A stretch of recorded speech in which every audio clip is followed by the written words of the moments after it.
15 minutes candle మీరు observe చేసిన తర్వాతే మీరు ఆర్డర్ అనేది ప్లేస్ చేసుకోండి అని చెప్పాను. ఫస్ట్ 15 మినిట్స్ క్యాండిల్ ఏం జరిగింది?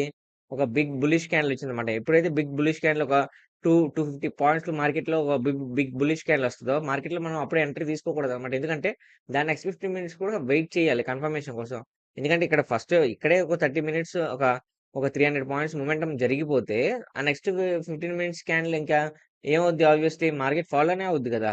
ఇది మీరు లాజిక్‌గా ఆలోచించండి. ఎందుకంటే ప్రతి 9:15కి ఓపెన్ అయిన మార్కెట్ ప్రతి బ్యాంక్ నిఫ్టీలో చూసుకోండి. ప్రతి చార్ట్‌లోని ప్రీవియస్ చార్ట్‌లోని మీకు సేమ్ ఇలాగే ఉంటదనమాట. అందుకనే అలాగని మనం ఇక్కడ పుట్ ఆప్షన్ ప్లాన్ చేసుకుంటామంటే ప్లాన్ చేసుకోకూడదు. ఎందుకంటే ఇది రిస్కీ ఛాన్స్ అనమాట. చూసారా? ఇక్కడ ఎవరైతే పుట్ ఆప్షన్ ప్లాన్ చేసుకుంటారో వాళ్ళు స్టాప్ లాస్ ట్రిగ్గర్ అయ్యి ఫాలో అయింది. అలా జరుగుతుంటదనమాట. అందుకే ఎప్పుడు ఇలా మనం ప్లాన్ చేసుకోకూడదు. క్లియర్‌గా ఇండికేషన్ కన్ఫర్మేషన్ వస్తేనే ప్లాన్ చేసుకోవాలి.